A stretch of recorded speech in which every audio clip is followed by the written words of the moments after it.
Salut, ici Valérie Baudouin. Nous lançons notre 3e saison presque au même moment où Donald Trump fait son retour triomphant à Washington. Après avoir perdu en 2020, même s'il ne l'avoue pas encore, et même avec une condamnation au criminel, les électeurs l'ont choisi pour diriger le pays pour les 4 prochaines années. On peut dire qu'il s'est mis au travail avant même son assermentation. Il a transformé sa résidence privée de Floride, Mar-a-Lago, en espèce de Maison-Blanche temporaire où il a rencontré plusieurs dignitaires et futurs membres de son cabinet. Il a parlé d'acheter le Groenland, de reprendre le contrôle du canal de Panama et même que le Canada devienne le 51e État américain. Ce dernier point, je l'avoue, n'était pas sur ma carte de bingo de politique américaine. Cette mauvaise blague, cette idée d'annexer le Canada a teinté les négociations entre les deux pays. Je rappelle qu'on veut éviter à tout prix cette taxe annoncée de 25 % sur toutes nos importations. Trump n'a pas non plus hésité à se moquer de notre premier ministre en l'appelant plusieurs reprises gouverneur Trudeau. Alors, est-ce seulement une blague, cette idée d'annexion, ou une stratégie de négociation très offensive? And I said that to, as I called him, Governor Trudeau. I said, what would happen if we didn't do it? He said Canada would dissolve. Canada wouldn't be able to function. That's not going to happen. Canadians are incredibly proud of being Canadian. One of the ways we define ourselves most easily is, well, we're not American. We're subsidizing Canada to the tune of over $100 billion a year. If we're going to subsidize them, let them become a state. We will go to the extent of cutting off their energy, going down to Michigan, going down to New York State, and over to Wisconsin. Canada's a very bad abuser also. Vast numbers of people to come in and fentanyl to come in. Alors, je vais discuter de cette idée d'être avalé tout rond, je vais dire ça comme ça, par notre géant voisin avec 2 invités. 2 personnes qui n'évoluent pas du tout dans le même milieu, qui ont un CV très différent, et c'est le but de l'exercice pour la discussion d'aujourd'hui. Alors, tout d'abord, bonjour, Christine Saint-Pierre. Bonjour. Alors, je rappelle que je parlais du vous et le tu, je le sais que je vais passer d'un à l'autre. Alors, tu es analyste politique, ancienne ministre des Relations internationales, mais aussi tu as été correspondante à Washington, donc tu connais très bien nos voisins américains, aussi fellow à l'Institut des études internationales de Montréal. Merci d'avoir accepté l'invitation. Merci Vraiment beaucoup, c'est un grand plaisir. Olivier Primo, aussi, qui est autour de la table. Tu es entrepreneur et je t'appelais hors d'onde et je vais le réutiliser. Le créateur de l'Empire Beach Day Everyday. Est-ce que c'est un bon titre, ça? En anglais, s'il vous plaît. Non. J'ai pas le même CV que vous, Madame la ministre. Mais j'aurais quand même pu ajouter toutes les compagnies et tout, tous tes chapeaux. Mais je voulais vous avoir les deux parce que, justement, vous venez des milieux qui sont différents. L'entrepreneur, le politique. Le but, c'est pas de vous mettre un contre l'autre à avoir un débat. C'est vraiment un échange d'idées. Je vais avoir une table ronde parce qu'à la maison, les gens ont tous leur opinion par rapport à Trump. Leur opinion. OK, 51e État, c'est une blague? C'est-tu vrai? Est-ce qu'on doit avoir peur? C'est quoi ce 25 % de tarifs? Les entreprises qui sont stressées? Alors, on va faire une thérapie collective. J'espère ne pas stresser personne. C'est le but de l'exercice. Et je veux commencer avant d'entrer dans le vif du sujet. J'ai pas le choix de vous demander. Là, on enregistre ça, on le précise, au lendemain de la sermentation de Donald Trump. Une journée très chargée. Je vais commencer avec toi, Christine. Tes premières impressions du début du Trump 2.0, parce que c'est son grand retour à Washington. Wow, les premières impressions. J'ai trouvé que son discours inaugural était un discours qui aurait, à mon avis, dû être plus en hauteur, c'est-à-dire que ses prédécesseurs étaient présents dans la rotonde du Capitole. Mais en même temps, il était en ligne avec tout ce qu'il a dit pendant sa campagne électorale et avant la campagne électorale. Alors, c'était du Trump parfait, l'âge d'or. Il a parlé, bien sûr, de ce grand moment de recommencer, de ramener cette Amérique très grande. Alors, il a parlé de ses 77 000 électeurs. Et je pense qu'il y a des gens qui ont joint le mouvement après l'élection. Oui, et on va laisser la chance aux coureurs. J'ai dit 77 millions d'électeurs. Et il y en a d'autres qui sont maintenant, je pense, plus pro-Trump qu'autrement. Alors, on verra s'il va tenir toutes ses promesses, mais disons que c'est un homme d'action. Hier, le nombre de décrets qu'il a signés, c'était assez phénoménal. Olivier, toi? Je vais dire comme un discours très en hauteur, un discours qui est directement relié à lui. Là, c'est Donald Trump tout craché. Puis avec toutes les invités, les CEO des plus grosses entreprises assis en avant. Oui. Il ne faut pas oublier, là, il est assis en avant. En avant de l'équivalent de ses futurs ministres. Oui. Moi, je pense que c'est du grand Trump. il y a tellement de monde qui ont voté pour Trump, il y a tellement de monde qui ont viré leur veste du jour au lendemain pour Trump. Je pense pas que c'est pour le... Il y a énormément de personnes aussi que je connais aux États-Unis qui ont voté pas pour Trump, pour un changement. Je pense qu'ils étaient tannés de l'ancienne administration. Il y a beaucoup de monde qui ont voté pour Trump qui ne l'aiment pas. Et puis, on a vu beaucoup de reportages aux États-Unis. Je le déteste, mais on veut du changement. Je veux de la nourriture sur ma table. Je veux être capable de payer mon loyer, tout ça. Fait que, oui, c'est pro-Trump, on le dit souvent. Moi, je pense que c'est plus pro-changement. On va le voir. Avec toutes les menaces, ça va être un 4 ans.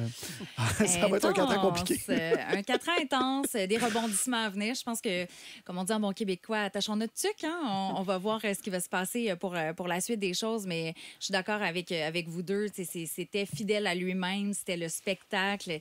Il voulait en mettre plein les yeux, je crois, avec tous ces décrets. Je trouve ça quand même rafraîchissant, au moins qu'on pouvait avoir un point de presse pas prévu, puis avoir autant une présence du président. Le Biden était très effacé, donc ça, c'était le côté un peu positif de la journée, mais on verra où ça s'en va. Puis pour la question de mettre la nourriture sur la table, je trouve que le gros Groenland, tout ça, c'est pas ça qui va faire que les œufs vont coûter moins cher, le lait, tout ça. J'ai hâte de voir quelles mesures il va prendre pour tenir promesse, justement, parce que, tu l'as dit, des électeurs l'ont choisi pour cette raison-là, parce que l'économie, c'est important.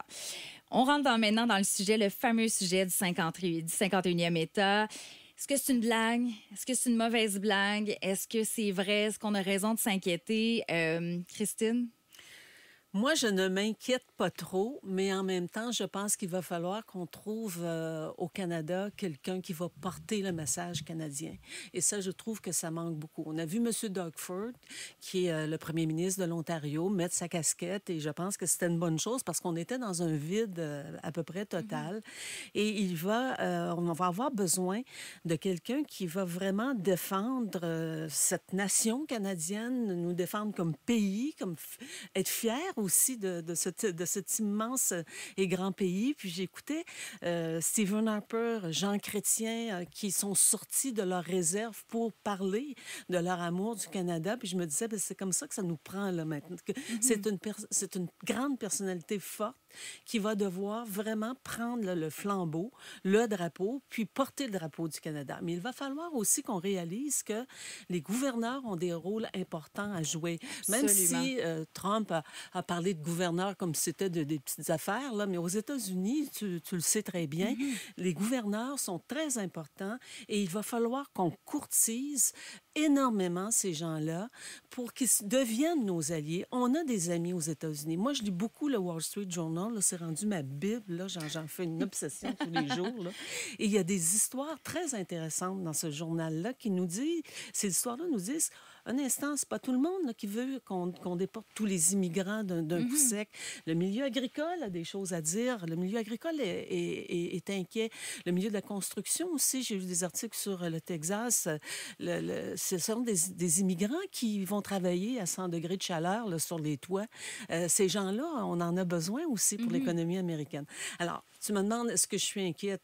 Je pense que je ne suis pas inquiète, mais j'ai besoin d'avoir un guide ou une guide qui va un plan, qu'on soit préparé à justement toutes les éventualités. Puis pour la casquette de Doug Ford, pour les gens qui ne l'ont pas vu, c'était « Canada is not for sale ». Alors, le Canada n'est pas à vendre. Je pense que tout le monde l'a vu. Mais c'est... C'était bon. C'était très bon. Honnêtement, là, je fais une confidence. Je pensais jamais autant louanger Doug Ford de ma vie puis me dire que j'ai le goût d'avoir sa casquette. Là. Ça se peut que j'ai une petite commande. Mais il a fait tellement de choses. Oui. Il a parlé aux médias américains. Il est allé sur Fox, CNN. Il a parlé... C'est comme le Monsieur Canada. Là, il a parlé aux Américains dans un langage très clair, très simple. Un langage qu'on entend beaucoup aux États-Unis. Un langage que les Américains comprennent et aiment. Comprennent, oui. Moi, j'appelle ça steak de dinde patate. Oui, c'est du steak de dinde patate. C'est tellement bien dit. Je ne sais pas s'ils mangent ça en Ontario, là, mais oui, steak de dinde patate. Mais Doug Ford, qui est Monsieur Canada en ce moment, là, surtout avec tout ce qui se passe avec les libéraux, là, on ne sait plus trop ce qui va se passer. Là. C'est le 51e État. Bon, premièrement... Je sais que tu as écrit beaucoup là-dessus, puis je veux t'entendre parce que tu t'es prononcé beaucoup sur les réseaux sociaux, entre autres. Et je pense que tu as fait réagir. J'ai fait réagir. Je ne suis pas du tout pour qu'on devienne le 51e État. Ça n'a jamais été ça. Il ne faut pas que ça le devienne. On est proud to be Canadian. Mais côté économique, il faut qu'on réalise aussi qu'on dépend des États-Unis. Tu sais, il y a beaucoup de monde qui nous dit on ne peut pas devenir américain. Économiquement parlant, on est presque américain depuis des décennies. Là. Tout est basé sur le dollar américain, les échanges, notre électricité. Puis je le donne souvent en exemple, l'électricité, parce qu'il y a du monde, puis j'ai donné des entrevues là-dessus. L'électricité, là, demain matin, on dit, bon, on va faire des tarifs, on va augmenter les Américains peuvent se construire le nombre de centrales qu'ils veulent. En ce moment, ils achètent de l'électricité ici à rabais parce que, bon, premièrement, la puissance du dollar américain est tellement élevée. Mais s'ils veulent vraiment partir en guerre économique avec nous autres, ils sont capables de se fournir et de couper les vivres. C'est des géants dans à peu près tous les domaines. Dans tous les domaines. Et là, surtout que Trump, hier, dans un de ses décrets, là, drill, baby drill, là, ils vont recommencer à puiser. Ils n'ont pas besoin de notre pétrole. Ils en ont à l'infini aussi. C'est juste qu'ils ne veulent pas l'utiliser parce qu'ils nous l'achètent à rabais. Puis les Américains sont autosuffisants dans plein de trucs, sauf l'eau. On va sûrement en reparler tantôt. Mais sincèrement, moi, ça me fait pas peur. Moi, je pense qu'on est peut-être rendu aussi... Tu sais, le monde change, les ententes changent. Je pense que l'Union européenne, c'est un beau modèle. Ils se sont plantés sur plein de trucs. On est capable de prendre... De regarder toutes les erreurs qu'ils ont faites dans les dernières années. Et peut-être, ça va peut-être créer, puis j'écoutais M. Charest justement ce matin, qui disait, on va peut-être le remercier, Trump, d'avoir ouvert cette porte-là à la négociation. On va peut-être créer, là, je l'appelle l'Union américaine, là, nord-américaine ou peu importe, de l'Amérique. Peut-être qu'on va avoir ça, puis, tu sais, lui, il veut plus payer de taxes sur telle ressource, puis nous, on veut pas payer de taxes sur ci, puis on aimerait donc avoir le dollar américain. Fait, j'ai vraiment hâte de voir, mais faut pas qu'on devienne américain, nous ne serons jamais américains. Mais ça va être compliqué, surtout avec le 25 %. Moi, j'ai fait de la business aux États-Unis aussi. C'est plus compliqué qu'on pense. Mais la question des tarifs, c'est pas la question qui excite le plus les Américains dans les sondages. Ce qui vient les chercher le plus, c'est la question de l'immigration illégale, la question des problèmes de drogue et tout ça. Il a su très, très bien aller canaliser ça et aller chercher ces images-là. Et encore là, je regardais les sondages. Donc ça, la question des tarifs, les Américains il y en a qui sont d'accord, mais il y en a qui sont plus ou moins d'accord ou pas du tout d'accord. Alors ça, je pense qu'on peut tabler là-dessus. Tu faisais référence, Olivier, à l'Europe. Merci à Jean Charest encore d'avoir eu l'idée de cette entente Canada-Union européenne. Parce que là, c'est l'idée derrière ça, et Trump n'était pas encore là, l'idée derrière ça, c'était d'être moins dépendant des Américains, d'élargir nos marchés. On parle de 500 millions de personnes avec cette entente-là. La France se fait un petit peu tirer l'oreille. Il en demeure pas moins que, oui, il va falloir qu'on pense autrement. Il va falloir qu'on ait des génies là, qui se mettent au travail et qui nous amènent avec des idées neuves. Puis bon, Trump aura peut-être réussi à faire ça. Il est là pour 4 ans. Il peut faire beaucoup de choses en 4 ans. C'est long, 4 ans. C'est long, 4 ans, surtout mais il y a les élections de mi-mandat. Oui. Et ces majorités au Congrès sont pas très, très larges. C'est très mince. Alors, c'est très mince. Les élections, il y a 2 ans, là, puis les élections de mi-mandat, bien, on sait aux États-Unis que ça peut changer des choses. C'est rapide. Ici, on n'imagine pas là, qu'on puisse avoir des élections tous les 2 ans, mais là-bas, c'est ça. Et c'est la Chambre des représentants au complet, puis une partie du Sénat. Alors, il y aura de la prudence. Oui. Le problème, puis je vous écoute, puis vous avez 100 % d'accord. En fait, ils vont repartir en campagne dans 1 an, même pas. En fait, ils sont déjà... On va régler ça tout de suite. On est toujours en campagne électorale aux États-Unis. Je vous le confirme. C'est un cercle sans fin. Le problème de tout ça, c'est que qui, dans le camp de Trump en ce moment, va vouloir être la personne ou les personnes qui vont voter contre ces décrets quand on sait comment il est capable de tout en ce moment. Fait que, tu sais, même si c'était dans son camp, puis habituellement, tu votes 1 fois sur 2 pour ces... Là, c'est compliqué, là, parce que là, c'est... Puis moi, je trouve qu'on parle pas assez des 4 dernières années que Trump a été accusé, menacé, traîné dans le bout, qu'on l'aime ou pas. C'est la réalité des choses pour lui. Sa famille, ils n'ont pas aimé ça. Lui, il a vraiment pas aimé ça. Lui, il va traîner du monde dans le bout pendant 4 ans. Ça va jamais arrêter, là. Ouais. Si vous pensez que ça n'arrivera pas, bien, encore une fois, vous avez la tête dans le sable. Oui, mais lorsqu'il dit aux Américains ce qu'il disait hier, on va être plus riche, on va être plus fort, on va être plus indépendant. Plus riche, là, l'Américain va vouloir le voir là, dans sa maison. Concret. Il va vouloir le voir de façon concrète sur la table.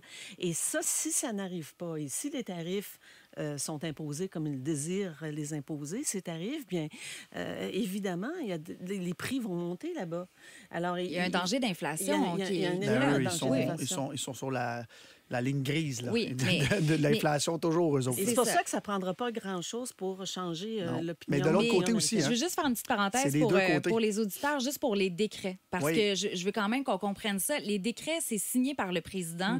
Ça fait force de loi dans certains cas, mais il y en a beaucoup qui sont, contestables. Oui, challengés. Alors, il y en a plusieurs. Écoute, celui sur la naissance. Là, oui, le droit du sol. Là, quand tu nais aux États-Unis. C'est dans la Constitution. C'est le 14e amendement. Tu ne peux pas changer ça. De renommer le fameux golfe du Mexique, le golfe de l'Amérique, tu peux pas faire ça. On peut pas nous dire, hey, l'océan Atlantique, j'ai le goût que ce soit l'océan Canadien. Tu peux le dire si tu veux, mais ça va pas changer sur les cartes. Donc, les décrets, il peut, lui, le 25 l'imposer par lui-même en disant que c'est pour des raisons de sécurité nationale.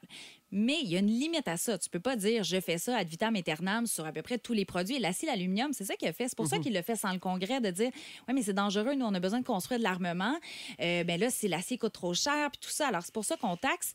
Je suis d'accord que le Congrès, si on est rendu à les sonder, il y a tellement d'États américains qui dépendent de l'économie canadienne, qui ont des échanges énormes avec le Canada. Ces gens-là ne seront pas contents. Ils ne seront pas réélus aux élections de mi-mandat si on a un 25 de tarif. Il faut qu'ils pensent comme ça. Oui, tu veux t'opposer à Trump, mais dans ce cas-là, je pense qu'il y en a certains qui vont le faire. Toute la conférence des gouverneurs des Grands Lacs aussi. On parle de 8 États américains et depuis 2015, l'Ontario et le Québec, nous faisons partie de la conférence des Grands Lacs, qui a été nommée conférence des Grands Lacs, qui est de l'Ontario et du Québec.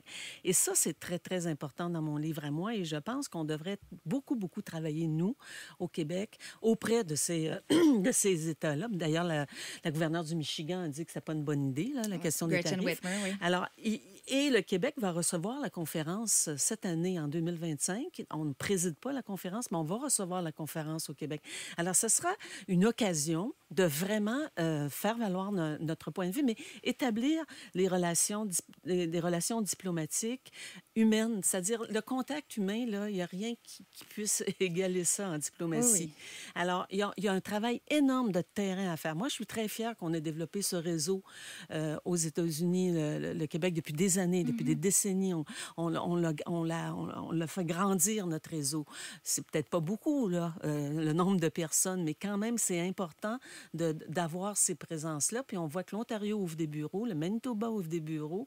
Alors, on commence à être vraiment implanté sur le territoire américain. Mais la conférence des Grands Lacs, conférence des Grands Lacs, on parle du transport maritime, là, c'est énorme l'économie que ça représente. C'est énorme, puis il y a énormément de Canadiens qui suivent la politique américaine de loin, mais le pouvoir des gouverneurs est gigantesque là-bas. C'est ça. On est tous d'accord avec ça. Encore une fois, qui va vouloir s'opposer à Trump? Tu sais, c'est pas comme s'opposer à Biden de « ouais, il m'aimera pas ». Non, lui, Trump, quand il... Moi, le problème, c'est ça. C'est Trump qui fait peur. C'est pas les États-Unis, c'est l'administration de Trump. Tu veux dire, c'est le fait que lui, comme s'impose... Je veux pas utiliser l'expression dictateur, mais dans le sens que t'as pas le droit de parler... Il y en a qui le font. Là. Je te dirais que les gouverneurs, il y en a plus qui le défient que d'autres. Là. Les élus à la Chambre des représentants sont très frileux. Oui, c'est ça. Très frileux. Puis même les gouverneurs, oui... Mais en même temps, on n'en voit pas beaucoup en ce moment de dire non, tu sais, c'est on va voir ça, on va y en parler. Il n'y a personne qui dit oui, non, c'est. Là, il vient de rentrer. Là. Les 100 premiers jours, j'ai vraiment hâte de voir ce qui va se passer. Puis ce qui me fait le plus peur, tu sais, aujourd'hui, on a vu M. Legault dire on va être là, comme pendant la COVID, pour vous aider. C'est quoi? Ils vont nous faire des chèques aux entreprises? C'est quoi, le plan? On a un extrait, justement. On a un extrait du point de presse de François Legault. Mais... Je vais vous faire réagir après. Il faut regarder dans notre jeu quelles sont les meilleures cartes, les jouer au bon moment, rien exclure, pas dévoiler notre jeu. Je ne vous dirai pas aujourd'hui qu'est-ce qu'on va faire. D'abord, on va attendre de voir ce que M. Trump va faire. Ça veut dire quoi, ces meilleures cartes? C'est parce que je voulais te faire entendre l'extrait. Là. En ce moment, le Québec, on a tu sais, les cartes, nous, on ne peut pas les jouer tant que lui, il n'en a pas joué une, parce qu'on ne le sait pas. Là. Son fameux 25 Puis c'est pas juste son 25 c'est la menace de toute notre économie de ressources naturelles. Tout ce qui est primordial pour construire quelque chose, on en a énormément. eux aussi. Mais nous, le gros problème, c'est qu'on dépend de eux pour les vendre. Notre économie, tout est basé là-dessus. Tandis que lui, là, il veut nous mettre en punition dans le coin. Là. Il peut aller en acheter n'importe où. Il y a 20 pays qui vont se mettre à genoux pour y vendre des ressources naturelles au prix que nous, on lui vend. C'est ça qu'il faut comprendre. C'est pas qu'il n'y a pas de besoin de nos ressources. Il y en a de besoin. Il y en a de besoin, puis on est tous d'accord avec ça. Mais il y en a ailleurs sur la planète des ressources. Il ne faut pas oublier ça. Fait que, tu sais... Oui, mais tu parlais tout à l'heure du drill, baby drill. Drill, là, ça ne se construit pas en un jour, c'est là, ça. une plateforme de Mais là, forage. Et il va y avoir aussi des contestations. Il faut le transporter Oui. aussi. Je suis 100 d'accord avec ça, mais il ne faut pas oublier qu'en ce moment, les Américains vendent presque plus de pétrole à l'étranger qu'ils en consomment parce qu'ils vendent plus cher à cause du dollar. C'est énorme. Fait que, tu sais, la business du pétrole aux États-Unis, qui consomme, je pense, c'est 20 millions de barils par jour, ils sont capables de s'ensouveler, ils sont capables de se noyer dedans. C'est juste qu'ils vendent ailleurs, mais s'ils veulent être dépendants pendant une couple d'années ou de mois pour mettre tout le monde en punition... C'est juste que ça va coûter cher pour les consommateurs. Oui, je comprends ça. C'est ça l'affaire. Mais ils peuvent le faire pareil. Mais pour revenir à M. Legault, moi aussi, j'aimerais ça savoir quel est son jeu, qu'est-ce qu'il a dans la tête. Mais moi, ce que je remarque, puis là, je ne veux pas faire la belle-mère ici, mais M. Legault n'est pas un globe-trotteur. Là. Depuis 2022, sa réélection, on est allé une fois aux États-Unis, OK? Puis dans son premier mandat, bon, il y a eu la COVID, mais je pense qu'il y est allé 3 fois. Alors, il ne va pas aux rencontres des gouverneurs aussi, les rencontres des gouverneurs de l'Est des États-Unis et du Canada et des premiers ministres du Canada. Il ne s'est pas présenté à Boston cette année. La conférence des gouverneurs, là aussi. Est-ce que c'est une occasion manquée, ça? Ben moi, je pense que ce sont c'était, dans mon temps, dans mon bon vieux temps, des exercices imposés. Il ne va pas à Davos. Je comprends que la ministre Fréchette est très intelligente, puis c'est une femme qui a beaucoup d'envergure et d'allure, mais c'est rien comme le titre de premier ministre. Et moi, ce que j'aurais fait, là, si j'avais été sa conseillère, je le fais pro bono, là, ici aujourd'hui. Là. Le 3 janvier, que vous êtes à l'écoute, M. Legault. Le 3 janvier, j'aurais pris le téléphone, puis j'aurais appelé tous les gouverneurs. Je reviens à la conférence des Grands Lacs. On parle de 8 États américains. Je planifierais une tournée des gouverneurs des Grands Lacs. Et là, ils vont y aller. Il va aller aux États-Unis, on me dit, à la fin février. Il va y aller avec le Conseil de la Fédération du Canada. Le Conseil de la Fédération, oui. Mais il semble-t-il qu'il planifie une visite, une mission après cette mission-là. Mais c'est loin, à mon avis. Est-ce que vous seriez plus... on se met dans la peau d'un premier ministre, OK? D'une province canadienne. On a 3 cas d'espèce. On a François Legault, sa réaction maintenant. Doug Ford, capitaine ou Monsieur Canada, comme on veut l'appeler, avec Canada is not for sale. On a Danielle Smith, qui, elle, dit plutôt, justement, dans les prairies, nous, on veut pas être dans l'espèce de front commun contre les États-Unis parce qu'on a notre pétrole puis on n'est pas du tout dans la même situation que vous. Vous seriez quel type de premier ministre là-dedans? Bien, il faut être un mélange des 3. On n'a pas le choix. Parce que je comprends, dans l'Ouest, son pétrole, c'est toute sa vie. Là. Je vais parler pour elle. Là. Mais tu sais, ici, le problème, c'est qu'on... Oui, le Québec, on a beaucoup de ressources pour les États-Unis puis tout ça, mais la plus grosse ressource en ce moment qu'on vend aux États-Unis, c'est hydro. Puis, tu sais, c'est pas long, là, fermer la... Ça prend une seconde. On ferme la switch. On ferme la switch. Tu sais, quand je lis les commentaires, on les met dans le noir. Mais non, ça n'arrivera pas. Là, je veux dire, c'est... Mais on investit trop. On investit tout notre argent et on réinvestit tout notre argent pour aller vendre notre électricité aux États-Unis. Ça va coûter des centaines de milliards d'infrastructures. Est-ce que c'est ça la bonne chose? Fait que, tu sais, c'est vraiment un mélange de tout. Il faut être proactif, mais en même temps, j'aimerais vraiment ça savoir, M. Legault, c'est quoi les cartes qui peuvent mettre sur la table parce que... On est tellement de réélection aussi. On est tellement en déficit budgétaire aussi. Pendant la COVID, oui, on a eu la COVID, ça a été difficile, mais c'est parce qu'il y avait eu de l'argent qui était réservé. On ne savait pas que la COVID s'en venait, mais il est arrivé avec un énorme surplus budgétaire. Là, nous ne sommes pas dans cette situation-là. C'est la raison pour laquelle j'aurais aimé en savoir plus. Et je me dis, tant mieux s'il le sait, lui, puis que ses ministres le savent, mais la question se pose. On ne pourra pas continuer à enfoncer le Québec dans le déficit parce qu'il y a quand même des agences de cotation là, qui vont regarder cela. Là. Bon, oui, puis l'autre chose aussi, il ne faut pas oublier, le Québec, mais probablement tout le Canada, mais notre frontière est juste, c'est les États-Unis. Puis comme vous dites, est-ce que c'est normal que notre PM va pas serrer des mains. On a plusieurs délégations aux États-Unis, on en parlait hors d'onde.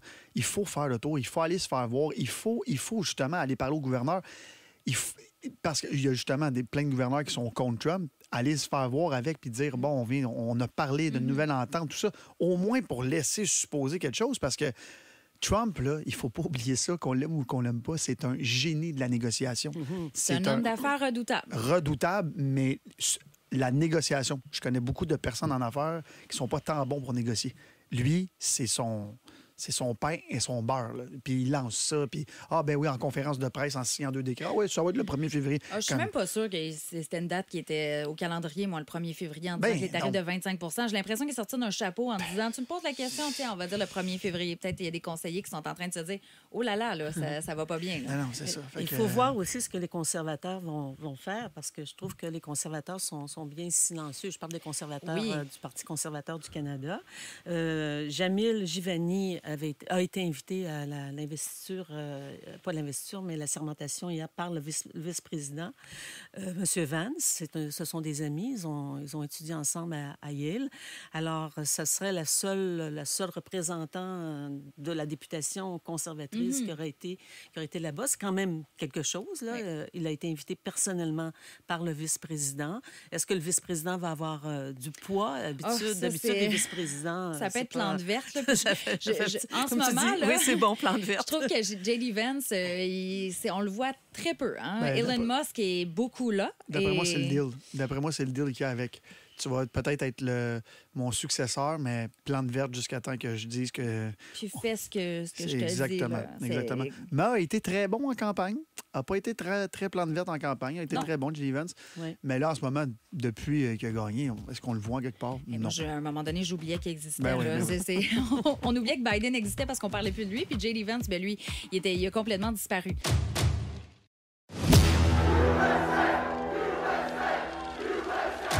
Question.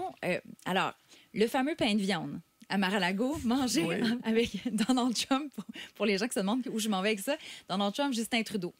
Est-ce que c'est un dîner de con ou est-ce que c'est une bonne chose d'aller... Là, c'est sûr qu'on regarde ça avec un regard à posteriori, là, mais... Tout le monde se disait que c'est un coup de génie. Mais après, je me suis dit, je pense que c'est un piège. C'est un dîner de con. Oui, c'est vraiment un piège. Parce que c'est là, le 51e État a commencé là. Puis pas juste ça, après les photos de Trump sur une montagne avec Justin Trudeau dans son avion, qui a décollé cette fois-ci, devait regarder ça et se dire, mais qu'est-ce que je suis allé faire là, avec le recul. J'ai dit la même chose. Quand j'ai vu ça, qui était là, je suis coup de génie. Oui. Il est allé... Oui, parce qu'on vient de dire, il faut être sur place. Mais là c'est... Puis tu sais, on le savait déjà que Trump détestait Trudeau. Ça avait déjà été annoncé plusieurs fois. Même dans son mandat, Trudeau, il savait même pas où il habitait. Là. Fait que là, déjà, là... Puis c'est sûr que son entourage, ils sont en connaissance de cause. Ils savent très bien qu'ils s'en vont peut-être à l'abattoir, eux autres. Nous, on ne le sait pas, on n'est pas dans les discussions, mais son entourage proche, c'est le premier ministre du Canada. Ils ont toutes les infos. Là. Fait que, tu sais, aller là, ça a été un coup de génie pour notre PM. 24 heures. Oui, exact, pour 24 heures. Mais pour François Legault, ça a été un coup de génie. Ça, il faut que j'y donne. Ça a été un... À Paris? À Paris, oui. Oui. Ça, pour situer les gens, c'est qu'en fait, il a vu Trump dans un corridor. Il est allé lui serrer la main en disant « Je suis le premier ministre du Québec » parce que c'est juste François Legault. Je suis sûre qu'il n'y a aucune idée. Moi, ce que j'ai vu, c'est que c'est Emmanuel Macron qui aurait fait l'intermédiaire. C'est un très bon ami, Emmanuel Macron, à avoir quand tu es François Legault dans une situation comme ça. Puis il a parlé à Elon Musk aussi, selon ce qu'on dit. Alors, mes sources au bureau du PM me disent que ça a été quand même un 10-15 minutes avec chaque. Fait que c'est ça. 10 minutes lorsque tu es bien préparé puis que tu sais ce que tu as à dire, ça peut être important. J'ai trouvé que la poignée de main, l'image était très forte dire j'ai une poignée de main, j'ai eu le temps de lui dire quelque chose. Oui. J'étais sur place. On se rappelle que Trudeau n'était pas là. Le seul représentant du Canada, ça, c'était quand... mon Dieu, j'ai un blanc de mémoire. Notre-Dame a été... Oui, c'était Notre-Dame de Paris. Oui, mais c'est ça. Mais j'allais dire la réouverture, mais c'est pas ça, la reconstruction. Voilà, ouais, je cherchais reconstruction. le terme parce que bien sûr, ça a passé au feu. Le seul représentant du Canada, c'était François Legault. C'était comme lui qui avait... Parce que normalement, c'est Trudeau qu'on aurait dit va serrer la main. Mais encore là, si Trudeau était allé, est-ce qu'il n'aurait pas été humilié encore Je le une sais fois? pas. Le Je ne problème, sais pas c'est que le pourquoi il mandat est de allé. Trudeau était déjà terminé. Je veux dire, les sondages disaient déjà que tout le monde voulait qu'il s'en aille. Tu sais, puis à l'interne aussi, là, le Parti libéral le sait très bien là, que c'est plus leur... Ça fait 2 mois qu'on en parle. Là. Puis, aussi, moi, je pense qu'on se réveille un peu aussi. C'est qu'on a une relation avec les États-Unis qui est très romantique au Québec. Hein? On parle, c'est la Nouvelle-Angleterre, ce sont les démocrates, puis on a en idolâtré vacances, on aime Kamala ça. Harris pendant la campagne. On n'a pas vu, les Canadiens au Québec, on n'a pas vu venir, je pense, la vague Trump, peut-être pas la vague, mais on n'a pas vu venir que ce serait Trump qui prendrait le pouvoir. Puis moi, lorsque j'habitais aux États-Unis, ce qui me frappait toujours, c'est que les Américains, on parle des Américains en général, mais à chaque endroit, ce sont des Américains différents. Mais la plupart ne nous connaissent pas. Moi, j'ai vu un chauffeur de taxi me demander si on avait des ours polaires à Montréal. Quelle langue on parle, souvent? Ils n'ont pas de passeport. À l'époque où j'étais là, on disait que 50 des membres du Congrès, sénateurs, représentants, n'avaient pas de passeport, ne voyagent pas. Kamala Harris n'était jamais sortie des États-Unis, je pense, lorsqu'elle est devenue vice-présidente. Alors, il y a des choses comme ça qu'on ne réalise pas ici.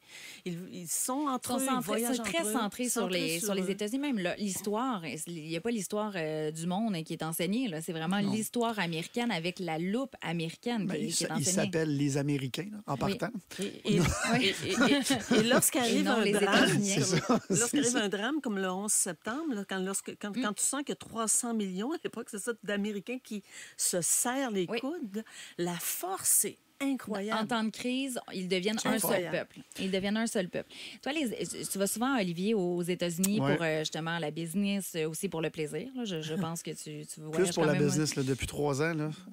Est-ce que tu vois un changement? Est-ce que tu as des Américains qui te parlent? C'est quoi le pouls que tu as sur place? Drastique, parce que, tu sais, nous, les Canadiens, quand on voyage, on parle tout le temps des États-Unis, le rêve américain. On parle de New York, on parle de Miami, de LA, la Californie. Oui, exact. Mais quand tu fais les milieux ruraux, là, le Missouri, puis tout ça, tu vois que le rêve américain n'est pas si rêve que ça. Fait que c'est ces gens-là qui votent pour un changement parce que en Floride, tout le monde est... Mais tout le monde, j'exagère, mais tout le monde est riche. Tu sais, je veux dire, tout le monde a de l'argent. Tu n'habites pas en Floride si tu n'as pas d'argent.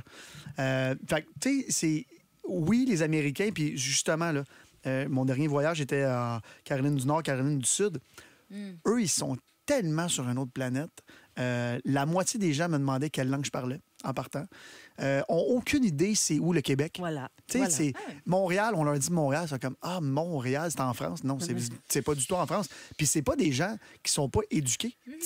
Ils sont allés à l'université de je sais pas où. Puis, tu sais, je veux dire, ils sont mais hors États-Unis, ils s'en contrefoutent complètement. Ils sont très aussi conservateurs. Religieux. Moi, la place de la religion, c'est tellement différent. C'est fou. J'allais en parler. Moi, je suis avec une compagnie là-bas qui s'appelle InBev, qui sont les propriétaires de Labatt ici, fait Corona, toutes ces grandes compagnies-là. Et ils ont eu un gros scandale, il y a 2 ans, avec Bud Light. Bud Light avait envoyé... Oui. Avait envoyé une caisse de bière. Je me rappelle plus trop c'est à qui. En tout cas, une personne trans qui avait fait... c'est une influenceuse qui avait fait ça sur TikTok. Exactement. C'était une personne trans. Oui. Et parce que j'essaie de chercher son nom, parce que c'est quand même très connu là, sur les réseaux sociaux. Et je reviens de là. Encore à ce jour, 2 ans plus tard, les ventes de Bud Light ont baissé de 50 On parle de la bière la plus vendue aux États-Unis. Pour eux autres, c'est illogique. Dylan Mulvaney. Exactement. Et Kid Rock qui avait pris son AR-15 et qui avait pris une caisse de Bud Light, il tirait sur les canettes de Bud Light pour dire America. Là, exactement. Juste pour vous dire, le clash entre ici et là-bas est gigantesque. Fait que, tu sais, arrêtez de boire une bière parce qu'une personne trans a fait une pub. Tu sais, c'est ça, là. Fait que, exact. Fait que, tu sais, j'ai tellement hâte de voir parce que là, la majorité des électeurs ont voté pour Trump. Alors, ils ont voté pour ça, là, pour tout ce qu'il apporte. Fait que, tu sais, moi, je parle souvent d'économie, mais il y a ça aussi. Là. Mais est-ce qu'ils ont voté? Ils savent vraiment pourquoi ils ont voté? Parce qu'il y a beaucoup d'Américains qui ne savent pas c'est quoi des tarifs. Tu sais, je trouve que ça n'a pas été bien. Il y a un travail d'éducation à faire parce qu'on parlait, là, ils ne savent pas c'est où le Québec, tout ça, mais il y avait des sondages, les Américains, pas des sondages, mais des Vox Pop, on disait, oui, mais les tarifs, êtes-vous pour ça, tout ça? Ah, c'est les Canadiens qui payent. On pense que c'est le Canada qui paye comme une taxe avant que ça vienne. Fait que je trouve qu'il y a juste un... Je ne dis pas qu'ils n'auraient pas voté pour Trump, mais il y a un manque d'éducation. Ils ne comprennent pas. Puis ici, je pense aussi que c'est pas tout le monde qui comprend les tarifs. Pas tout le monde, il ne faut pas juste se péter les bretelles. Il faut aussi dire que les Américains qui ont voté pour Trump n'ont pas voté... Tu sais, les tarifs, c'était son plan C. Là. Oui, pour nous, c'est ce qu'on voit en premier. Immigration, drogue, immigration, toi par-dessus votre tête, la nourriture. Tu sais, il a quand même promis de descendre le coût de l'énergie de 50 % en 1 an. Je veux dire, il va falloir que ça se fasse. Il va falloir qu'il trouve. Là. C'est pour ça que je dis qu'avec les élections de mi-mandat, les gens vont vouloir voir qu'est-ce qu'ils vont retrouver sur leur table et dans leur compte de banque. Et cette promesse-là, il va devoir la tenir. L'autre chose aussi, c'est qu'il ne faut pas oublier, vu de notre perspective à nous, ce côté religieux des Américains. Oui. Encore une fois, quand je travaillais là, le dimanche, on avait de la difficulté à se trouver des employés parce qu'ils allaient à la messe. Ils ne voulaient pas travailler le dimanche. Alors, lorsqu'hier, dans son discours, il a dit qu'il était presque... Sauvé par Dieu. Qu'il a été sauvé par Dieu, qu'il est comme l'enfant de Dieu, le Messie qui vient nous sauver.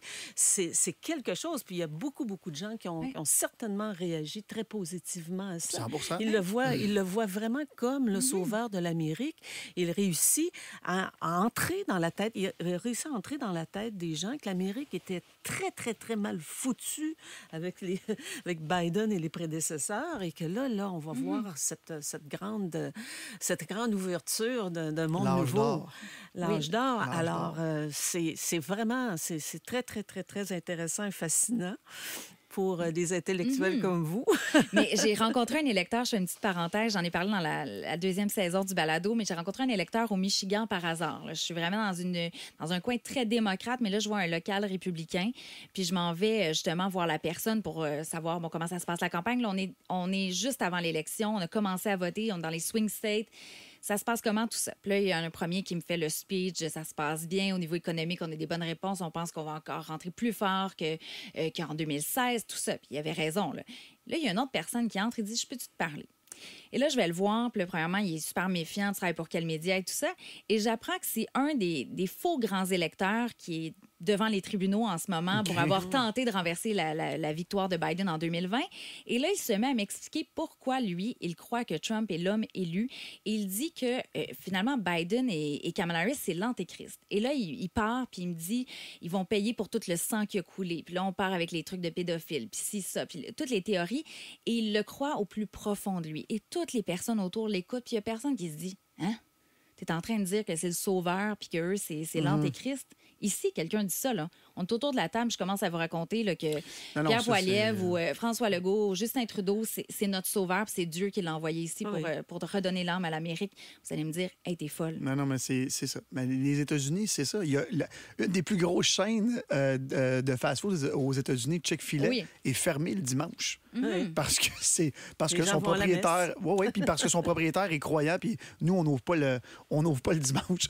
Fait que, tu sais, c'est ça, les Américains. C'est un pays...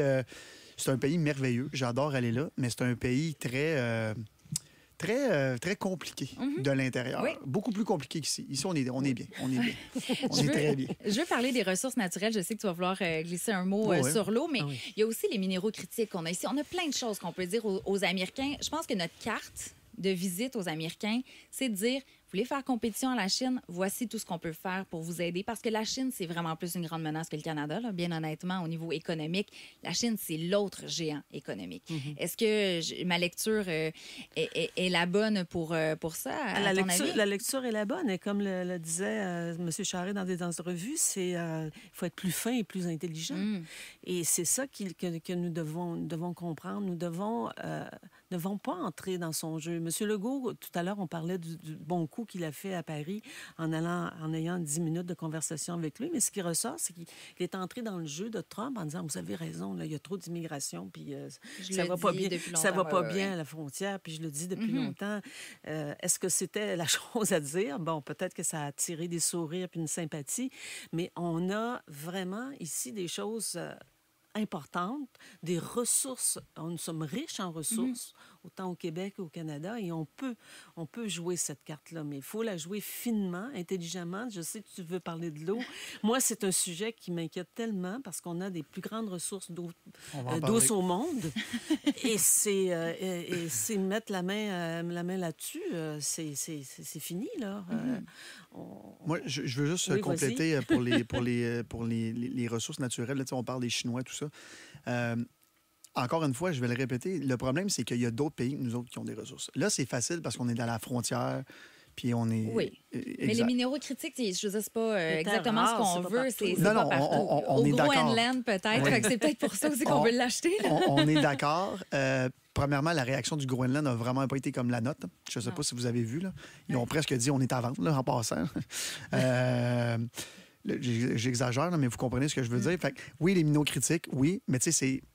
Je comprends encore une fois, mais s'ils veulent vraiment nous faire mal, ils peuvent les acheter ailleurs. Puis c'est les États-Unis. Je veux dire, c'est la plus grosse puissance économique. Là, je veux redonner de l'espoir. Là. Tu peux pas juste... On peut acheter des armes, on peut investir davantage dans notre défense. On est d'accord. Ça, c'est un truc qu'on a laissé aller. Hein? Oui, sur ce dossier-là, moi, là, j'avais... C'est le prochain cheval de bataille de Trump aussi. Oui, parce que ça, nous, on s'est encore une fois, tellement fiers aux Américains pour nous défendre. On a 2 sous-marins, dont un qui est à Rimouski, hors eau, là, depuis 100 ans, qui est rendu un musée. Genre Deuxième Guerre mondiale. Exactement, mais on n'a aucune... Puis le passage du Nord. Le passage du Nord. Puis la fonte des glaces. J'ai un blanc de mémoire, mais le général le numéro 1 qui vient de démissionner, ça fait peut-être 1 an, là, du Canada, le numéro 1, disait dans une entrevue après, vous ne comprenez pas qu'est-ce qui va se passer dans les 10-15 prochaines années. On n'a aucun armement, on n'a aucun navire, on n'est pas capable de se protéger. Si les États-Unis nous laissent tomber, on est dans la merde. Qu'est-ce que tu fais avec la Russie et la Chine, avec la fonte des glaces, qui vont vouloir prendre le contrôle? Bien, ils vont prendre le contrôle si les États-Unis ne sont pas là. Et Stephen Harper, dans les années, dans ses premières campagnes électorales, avait fait, je me souviens, j'avais couvert ça, une journée sur la question de la défense du Nord. On parle d'il y a 20 ans. Alors, il faut vraiment se mettre dans l'idée qu'on a... Mais c'est pas sexy au Canada de dire que tu investis dans l'armement. Mais au sommet de l'OTAN, l'été dernier, à Washington, lorsque les Canadiens est arrivé en disant, oui, on va arriver à 2 %, mais en 2032, je pense, c'était pas la réponse à faire. Là. Non, vraiment pas même. Et on a aussi plié devant les lobbies de peace and love, devant les lobbies, en disant, il ne faut pas investir trop dans l'armement, il ne faut pas investir dans la défense, mais un jour, on va comprendre que c'est notre sécurité à nous aussi qui en dépend. Et il va falloir que les Canadiens comprennent qu'on va devoir investir massivement dans la défense. Mais je suis d'accord 100% avec vous. Puis ça, c'est un autre truc. On dirait que là, nous, ici, on n'a pas vécu de guerre. En fait, on est en guerre économique. Là, on est allé quand même en sauver. Non, je comprends. On est tous d'accord avec ça. Mais je veux dire, les guerres vont exister pour la vie. Là. Mais M. Trump dit qu'il n'en fera pas de guerre. Oui, mais il va rentrer dans la plus grosse guerre économique de l'histoire des États-Unis. Tout va bien aller. Mais vous comprenez ce que je veux dire? On a tellement laissé aller l'armée. Tu sais, l'armée aux États-Unis, c'est un filet social gargantuesque. Là. Justement, j'étais en Caroline du Sud. Là-bas, l'armée, tu peux pas parler contre l'armée. Là. C'est 80% de la population vit là. Puis le patriotisme aussi, on n'a pas du tout la même définition. Du tout. Puis, tu sais, pour défendre nos ressources, ça, c'est la prochaine grande guerre. Ça a toujours été ça. Napoléon conquérait pour les ressources, puis les ci, puis les ça. Puis la même affaire pour les Allemands, ils voulaient aller conquérir les ressources.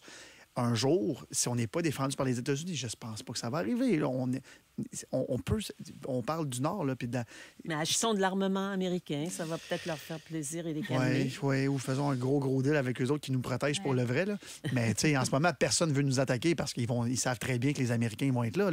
Demain matin, les Russes s'en viennent, Trump va être là. Il va dire, calme-toi. Là. Mais C'est des trucs qui peuvent arriver, peut-être pas de notre vivant, mais c'est déjà arrivé, ça va réarriver, on le sait. Là. C'est pas, on n'est pas, on va pas révolutionner la planète. Là. Est-ce que tu crois, est-ce que tu as peur, là, je te ramène sur le dossier de l'eau, parce que je veux t'entendre avant qu'on termine, mais Trump qui dit on va aller chercher l'eau au Canada. Là. L'eau descend du Nord, c'est comme ça qu'il le dit, là, puis on va l'utiliser. L'eau, là, c'est un sujet... Ça. Non, mais l'eau, c'est un sujet très tabou. Oui. L'eau, c'est un sujet très tabou au Québec et au Canada parce qu'on en a tellement qu'on n'a jamais... Tu sais, moi, j'ai 39 ans, depuis que je suis tout jeune, mes parents disent l'or bleu, mais l'or bleu n'a jamais eu de valeur au Canada. On en parle, l'or bleu. Oui, c'est beau, parfait. On en parle, l'or bleu. Mais aux États-Unis, c'est pas s'ils vont manquer d'eau, ils manquent déjà d'eau. Je veux dire, partout. Puis pas juste aux États-Unis, là. Partout. Au Mexique, ils n'ont pas d'eau. Il y a plein de places qui n'ont pas d'eau. Les réfugiés climatiques, les grosses études montrent qu'en 2050, 80 des réfugiés vont être des réfugiés climatiques parce qu'il n'y aura plus d'eau, tout ça. Le Québec, là, ça s'en vient. Là. Dans 20-30 ans, là, c'est pas si. C'est quand les gens vont vouloir affluer puis prendre notre eau parce que c'est la vie, là, on s'entend. Là. Et c'est tellement honteux qu'un entrepreneur comme moi ait pu acheter de l'eau. C'est tellement gênant, mais c'est fait. Moi, je savais pas qu'on pouvait acheter de l'eau. Moi non plus. Puis j'ai acheté 3,4 milliards de litres d'eau renouvelable à vie pour 8 millions de dollars. C'est une vraie joke. Puis je vous regarde avec vos yeux, oui, je comprends. Et en ce moment, encore à ce jour, le gouvernement met une valeur de 0 $ sur notre eau. L'eau n'appartient plus à la population. C'est tout à des compagnies privées, comme la mienne, comme Naya, comme SK qui appartient aux Américains en plus. Fait qu'une de nos plus grosses sources au Canada appartient aux Américains. Fait que, il faut comprendre ça déjà. Il devrait déjà avoir des projets de loi déposés. Il devrait déjà avoir une manière de rentabiliser notre eau sans pomper nos sources, sans drainer nos sources. Il faut avoir un modèle économique pour survivre avec ça. Puis ça va être... Tu sais, on en parlait, M. Charest en parlait ce matin. En coulisses, les Américains, ce qu'ils parlent de nous, c'est qu'ils veulent notre eau. Puis là, pas demain, aujourd'hui. Là. Fait qu'on en a. Puis, tu sais, là, je le répète souvent, là, mais je l'ai déposé, mon plan de la valorisation de l'eau. Puis dans mon plan, c'est je redonne l'eau au Québec. Et on est là, je suis rendu là parce que l'eau est beaucoup plus gros que moi, là, ma petite personne qui veut faire de l'argent. Là. Je veux dire, il faut qu'on en profite en tant que Québec. On est le plus gros. C'est nous autres qui possèdent le plus d'eau de source au Canada. By far, on possède 1 % de toute l'eau de source sur la planète. Oui. Nous, là, notre petit 40 millions de personnes, là, en fait, notre petit 8,4 millions, là, les Québécois, là, 9 millions. Fait que, tu sais, c'est là qu'on est rendu, mais c'est un scandale que quelqu'un comme moi puisse mettre la main là-dessus. J'essaie de le faire comprendre, là, tous les jours, je le répète, mais c'est vrai. On va bientôt boucler la boucle de ce balado. Je pense qu'on aurait pu se parler encore au moins 1 heure de tout ça. Je vais vous laisser le mot de la fin. Il y a plein d'idées ici qui ont été lancées. Comment qu'on pourrait justement être mieux représenté, les stratégies. Bon, ta stratégie de, pas Union européenne, là, mais Union américaine, que je sais qu'il y a beaucoup de gens qui se disent, oui, mais si on prend la monnaie américaine, on perd le contrôle sur notre dollar et tout ça. Il y a quand même ça, les politiques. Non, mais les politiques monétaires, le taux d'intérêt, l'exportation, tout ça. Mais je veux ta stratégie pour les entrepreneurs. Oui. On sort du politique. Là. Je te laisse réfléchir. Je vais aller à Christine en premier parce qu'on vient de t'entendre sur l'autre. Tu as plus de temps pour y penser. Christine, on disait que tu es première ministre demain matin, c'est quoi? Mais si tu es ambassadrice canadienne aux États-Unis en ce moment ou n'importe quelle négociatrice, ta priorité demain matin, c'est laquelle? Oh, c'est deux grandes questions. La question qui tue. Ben, vous avez le temps de... Au pire, on va faire du montage. Prenez le temps de réfléchir. Non, on va mettre un petit timer. Là. Je vous ai deux bonnes questions, hein? Ambassadrice, terrain, contact humain, mais aussi sortir les politiciens de leur zone de confort, les amener sur le terrain, parler aux gens d'affaires. US Chamber of Commerce, là, on parle de 2 millions de membres. Oui. Il faut aller voir ces gens-là. Et nos chambres de commerce aussi, je pense qu'ils ont un rôle quand même. Oui. Il ne faut pas l'oublier. Conseil du patronat, chambre de commerce, il faut que tout le monde mette l'épaule à la roue. Alors, le geste, si j'étais première ministre, le geste que je ferais, ce serait un immense sommet organisé rapidement avec tout ce qu'on appelle les parties prenantes. J'aime pas ce mot-là, cette expression-là, mais il faut vraiment là, qu'on se réunisse tout le monde. C'est urgent. Puis laisser la petite politique personnelle de côté et se mettre ensemble. Donc, la boîte à outils qui est complète avec tout ce qu'on a dans notre arsenal. Je vais résumer ça comme ça. Olivier? Côté là, entrepreneurial, là, Oui, moi, entrepreneuriat 100 parce qu'il y en a des entrepreneurs qui vont nous écouter puis vont dire, OK, moi, je suis stressé, là, on n'en a pas encore parlé. Puis non, mais je c'est veux des qu'on... millions de jobs là, qui sont Oui. en jeu, tout le monde le sait. Tu sais, pour moi, qui est aux États-Unis en ce moment, nous, on produit aux États-Unis. Fait que là, c'est la grosse différence des gens qui exportent du bois, qu'on le prend ici, on l'apporte là-bas. Et moi, non seulement moi, je produis là-bas, mais je ramène l'argent ici. Fait que ça, c'est le modèle d'affaires parfait du Canadien qui ramène l'argent américain aux États-Unis. Mais demain matin, je produis au Québec ou au Canada et je dois... Hey, là, c'est de la grosse Quelle géopolitique. décision? Est-ce que tu... Tu sais, il y a des entreprises qui vont dire, est-ce que je déménage aux États-Unis à 100 Mais ça ne veut pas dire qu'ils vont accepter. C'est ça le problème. Tu sais, la fameuse adresse là, que tout le monde a au Delaware. Là, parce que non, mais c'est ça. Là. Mais ici, demain matin, l'administration Trump dit, c'est fini. Si vous voulez cette fameuse adresse-là pour payer de taxes ou d'impôts aux États-Unis... Oui, parce que c'est comme un État où exactement. ils sont à l'abri de l'impôt pour exactement. beaucoup de choses. Mais tu sais, s'ils nous disent ça aux Canadiens ou peu importe, tous les pays étrangers, on fait quoi? On ne peut plus sortir de l'argent. On fait quoi? Parce qu'il y en a plein. Là. Il y a des pays où tu ne peux pas sortir de l'argent. Il faut que tu dépenses là-bas. Il faut que tu laisses là-bas. Fait, je veux dire, c'est de la géopolitique de niveau extrême que je pense même pas qu'un PM du Québec peut s'ingérer là-dedans. Puis même là, même le premier ministre du Canada, je comprends. Mais quand tu te deals avec des économies gigantesques comme ça, tu sais, mais là, le G7 s'en vient. Là. Oui. Le G7 s'en vient. On fait quoi? Ça? Et on reçoit le G7 au Canada au mois de juin. On n'est pas du tout prêt pour ça. Là. Mon Dieu, on va être en Est-ce que ça va être un ou une PM qui va être là pour 3 mois, comme on parlait hors d'onde, ou ça va être Poilievre qui va être là vraiment parce que les élections vont déclencher fin mars, puis au mois de mai, ça va arriver, puis ça va être lui qui va recevoir. Mais en même temps, tu sais, en ce moment, Trump, quand on y parle de Poilievre, qu'est-ce qu'il dit? I don't care. Que ce soit lui ou un autre. Elon Musk, il aime beaucoup son entourage, mais le reste, lui, il s'en fout. Il déteste beaucoup le multilatéral. Alors, il ne croit pas aux relations multilatérales, c'est le bilatéral. Donc, est-ce que entrepreneur, tu cognes aux portes des gouvernements pour voir quelle aide tu vas avoir? Tu dis, je me trouve des nouveaux partenariats à l'étranger? Non, parce que ça, c'est le gros problème des entreprises canadiennes. On se fie trop sur les subventions puis l'aide gouvernementale. Moi, je suis 0 pour ça. J'en ai pas. J'en ai jamais demandé. Bon, ça dépend du genre de business. Oui, il y en a que c'est nécessaire. Je comprends, il y en a que c'est nécessaire. Mais ce modèle d'affaires-là, quand ton modèle d'affaires est basé sur des subventions, c'est pas viable. Parce que la seconde que le gouvernement change, tu tires une subvention, qu'est-ce que tu fais? C'est comme avoir un gros client. Tu sais, c'est comme, je suis entrepreneur, j'ai un produit, je le vends à une place chez Costco. Costco, tu sais, la prise, tu sais que c'est fini.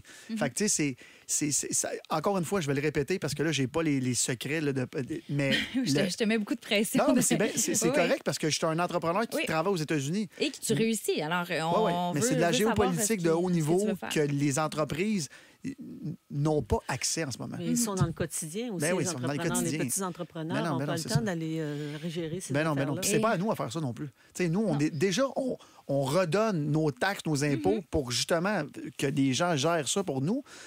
Là, s'il faut s'ingérer là-dedans, là, ça finira plus. Ici, on a 12 000 entreprises au Québec qui font affaire avec les États-Unis. C'est majeur. Énorme. C'est vraiment juste pour finir là-dessus, j'ai été invité là, pour l'ouverture de la délégation à Miami du Québec. Les entreprises là-bas, québécoises, là, c'est Bombardier. Nommez-en. Il y en a des énormes. Là, moi, je suis une petite PME là-bas, mais il y a des entreprises gigantesques de milliards de dollars là-bas là, qui nous rapportent de l'argent. Fait qu'il ne faut pas oublier ça non plus. Là. Toutes ces entreprises-là que je viens de nommer, là, eux autres, en ce moment, ils ne filent pas pantoute. Là. Genre 0. Le 25 % il leur fait peur. Gros, là, énorme. Là. Ouais. C'est parce qu'on ne sait pas si ça va être 25, ça va être moins. Est-ce que ce sera graduel comme la rumeur le voulait? Est-ce que ce sera vraiment le 1er février ou pas? Tu sais, l'incertitude, les marchés n'aiment pas ça. Aussi? Est-ce que ça va être sur tout? Est-ce qu'il va dire, bon, les matières premières, comme on parlait tantôt? Oui, parce qu'on veut une étude pour voir, là, est-ce que ça va être des secteurs ciblés, tout ça. On a la renégociation de la CIUM qui s'en vient, donc l'ALENA 2.0, là, il va y avoir un autre rapport de force. Puis la gestion de l'offre. Oui. La gestion de l'offre. Mais est-ce qu'on est dû au Canada et aux États-Unis pour avoir un nouveau modèle d'affaires ensemble? Probablement. Je pense qu'on est dû. Tous les modèles finissent par finir. Là. Je pense qu'on est dû pour le renouveler puis en reparler. Puis tu sais, je comprends, là, on est best buddy avec la France, là, mais tu sais, on fait de la business avec eux autres, mais c'est rien comparativement aux États-Unis. Là. Futur ambassadeur primo, premier ministre, dans des grandes paroles Peut-être comme un jour, ça. peut-être un jour. Oh. On ne sait jamais. Alors, je vous remercie. Je pense que c'était une discussion. En tout cas, moi, je trouve que la discussion était passionnante avec vous deux. On est allé dans plein de directions et je vous remercie encore une fois de votre présence. Je rappelle, bien sûr, vos titres. Alors, Christine Saint-Pierre, analyste politique, ancienne ministre des Relations internationales, aussi qui a été correspondante à Washington et fellow à l'Institut des études internationales de Montréal. Merci encore. Merci. Olivier Primo, entrepreneur, créateur de l'Empire Beach Day Everyday. J'espère que tu vas mettre ça sur tes cartes. Non, j'ai pas dit empereur, l'Empire. Mais je peux. OK, attends, je vais recommencer. L'empereur de Beach Day Everyday, c'est ça qui va entendre. De Beach Day, oui, là, parce que c'est juste à moi. Fait que là, je comprends, là, mais là... Bon, tu mettras ça sur ta carte d'affaires. Je veux un petit copyright si tu utilises ça un jour. Ça existe ça encore, les cartes d'affaires? Oui, on est encore là-dessus. Oui, mais des digitales ou autres. Ta signature. T'as raison. Je suis pas si vieille que ça quand même. J'ai encore des réflexes de carte d'affaires, mais j'en ai pas. Bref, je vous remercie.